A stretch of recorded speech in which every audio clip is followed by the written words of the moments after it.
Prenez un bac en plastique chez Walmart pour ce projet. Je vais commencer par percer quelques trous sur le côté du bac. Cela fera office de poignée ensuite. Ensuite, je vais retourner le bac et percer 4 trous, un dans chaque coin du bac en plastique. J'ai envie d'embellir ce bac. J'ai donc choisi un tissu à motif gris et blanc et je l'ai découpé à la bonne taille pour qu'il corresponde à la hauteur du bac. Maintenant, je vais utiliser de la colle en spray pour fixer le tissu sur le plastique.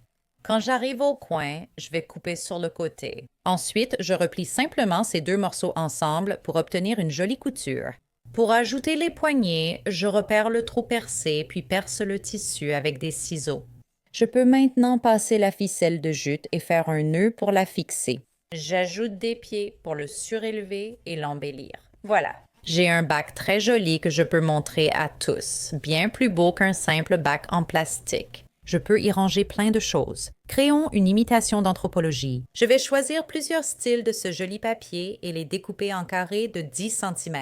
Je vais appliquer une fine couche de Mod Podge sur un carreau de céramique blanc, puis les presser ensemble et bien sceller. Enlever toutes les bulles d'air. Maintenant, je vais revenir et ajouter une couche de finition de Mod Podge. Je vais répéter cela avec environ 35 carreaux. J'ai découpé une pièce de contreplaqué à la bonne taille et vais peindre le dessus avec de la peinture à la craie blanche. Je vais placer un miroir en pied au centre. Pour fixer le miroir au bois, j'utilise de la colle Gorilla. Une fois que j'ai posé le miroir, j'ajoute cette planche et un peu de poids, puis je vais laisser reposer pendant 24 heures. Je vais placer les carreaux à sec autour du miroir pour former un motif. Pour les coins où j'ai un espace un peu plus petit, je vais simplement utiliser un carré de papier. Donc, la première chose que je fais, c'est d'ajouter un peu d'eau sur le bois avec un pinceau. Maintenant, pour les carreaux, j'utilise encore de la colle Gorilla, puis j'appuie les 2 ensemble. Et je vais laisser l'ensemble reposer pendant 24 heures. Maintenant, j'ai un superbe miroir en carreaux pleine longueur qui ressemble à quelque chose venant d'anthropologie. Allons vite chez Walmart prendre votre seau pas cher préféré. Il faut enlever ses poignées. Puis, retournez le seau et placez 2 bandes de bois ajustées au bord. Collez-les et vérifiez qu'elles tiennent bien. Appliquez un peu de colle chaude, retournez-le et pressez-le sur le plastique. Faites cela sur le bord des 2 pièces et maintenez-les jusqu'à ce que ça prenne. Ensuite, retournez le seau et ce que vous allez faire, c'est prendre quelques petites vis. Prenez donc votre perceuse et vissez-les directement. 2 ou 3 vis dans chaque bande de bois seront parfaites et ça va les maintenir en place. Il est temps d'installer les roues, marquées à 2,5 cm de chaque côté du bois. Nous allons installer ces 4 pieds et percer. Il est temps d'appliquer de la colle chaude au bord du trou et de fixer le pied. Regardez, ils sont excellents. Maintenant, il est temps de passer à la décoration du seau. Il suffit de prendre notre colle chaude préférée, d'en mettre sur le bord et de la coller là-dessus. Allez-y et placez-la tout autour et on va faire le tour complet du seau. Une fois que c'est fait, il est temps de prendre un peu de votre tissu bon marché découpé sur environ 30 cm de large. On va encore utiliser la colle chaude et on va replier le bord et ce qu'on va faire, c'est le replier sur le seau. Ça va recouvrir tout ce plastique. Mettez la colle uniquement sur cette partie de corde. Nous allons faire le tour du seau avec ça. Regardez-moi ça. Ce sera un super récipient. C'est avéré. Génial. J'espère que vous avez adoré ce panier roulant fait maison. Le projet d'aujourd'hui débute avec des tables d'appoint faciles à trouver et à monter chez Walmart ou IKEA. Ajoutez une roue sous la table pour la rendre mobile. Prenez un écrou qui s'adapte à l'extrémité de ses filetages et il faut le coller sous le pied. On veut ajouter une rondelle pour plus de solidité.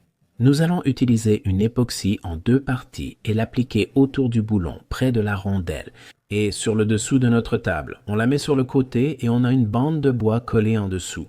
Allez-y et mettez-en simplement autour du trou, sous le pied, et on va prendre cette petite invention qu'on a faite avec la rondelle et l'écrou et la coller juste là. Assurez-vous que ce soit bien solide et sécurisé. Cela nous permet maintenant de visser la roue sous le pied.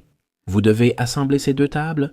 Une fois que tout est en place sur les 4 coins, allez-y et posez l'autre table juste au-dessus. Après 25 minutes de séchage, c'est très solide et prêt à peindre. J'ai installé ces 3 planches pour la base et elles tiennent vraiment bien. Ça apporte aussi de la solidité, mais il est temps de finir le dessus. Je veux utiliser du papier adhésif. Regardez ce magnifique îlot de cuisine fait maison. Le résultat est vraiment superbe. Et le meilleur dans tout ça, c'est qu'il peut être déplacé facilement grâce aux roulettes. Je coupe d'abord des bandes de tissu de 5 cm.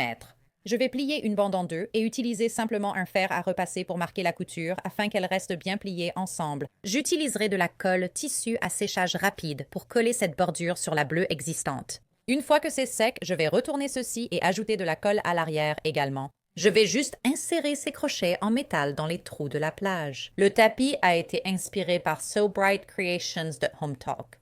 Prenez un peu de colle chaude et mettez un filet de colle le long d'un côté de votre abat-jour, puis ajoutez de la ficelle ou de la jute et nous allons enrouler cela autour de l'abat-jour jusqu'à ce que nous ayons tout recouvert.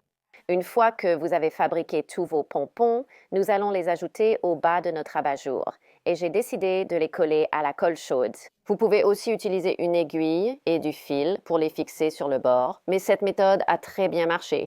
Vous allez simplement couper les fils qui dépassent. Oh là là, je n'arrive pas à croire que ça vient d'un abat-jour Walmart. On dirait littéralement que je l'ai acheté chez Anthropologie. Je suis vite allé à mon Walmart local et j'ai pris 2 pots de taille différentes. J'ai d'abord nivelé une zone en plein soleil à l'avant, puis placé le plus grand pot. J'ai ensuite placé un vieux seau à l'envers dans le grand pot pour le centrer, puis j'ai pris une soucoupe de pot de fleurs. Je voulais m'assurer de la mettre avec le rebord vers le bas. On va prendre le pot plus petit qu'on a et le placer au centre de ce pot. Je veux disposer des pierres locales autour du bord. Ensuite, j'ai installé une fontaine solaire achetée pour $10. Elle flotte grâce à un flotteur dessous et fonctionne très bien en plein soleil. Cette fontaine a aussi des entretoises en plastique. Cela permet de garder la fontaine centrée dans le pot. Après avoir marqué, découper avec des ciseaux. Ajoutez de l'eau propre, placez la fontaine, puis exposez-la au soleil direct. Voilà. Vous avez une fontaine à eau. Le plus incroyable avec cette fonctionnant à l'énergie solaire, elle peut être installée partout dans votre jardin avec du soleil direct. Acheter une glacière en polystyrène, j'ai trouvé la mienne chez Walmart. Découpez un morceau de carton un peu plus petit que le couvercle de la glacière en le traçant au marqueur puis au cutter. Prenez un morceau de mousse de rembourrage, tracez avec un marqueur et découpez avec un cutter. Tot. Collez la mousse sur le couvercle, puis ajoutez le carton au-dessus.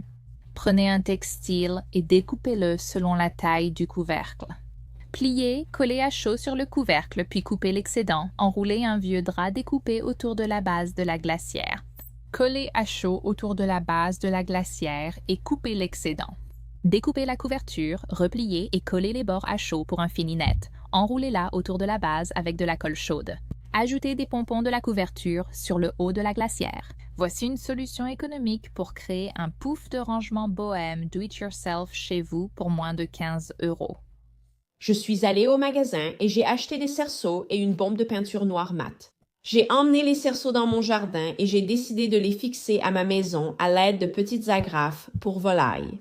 J'ai glissé un cure-pipe dans le trou et fixé le cerceau en tordant les extrémités. J'ai assemblé les cerceaux avec du ruban isolant noir. Pour fixer la plante, j'ai déplacé chaque tige avec précaution, en regroupant certaines et en suivant la courbe du cerceau. J'adore mon nouveau treillis et il a été très facile à faire. Et à mesure que la plante grandit, je peux simplement ajouter des cerceaux supplémentaires.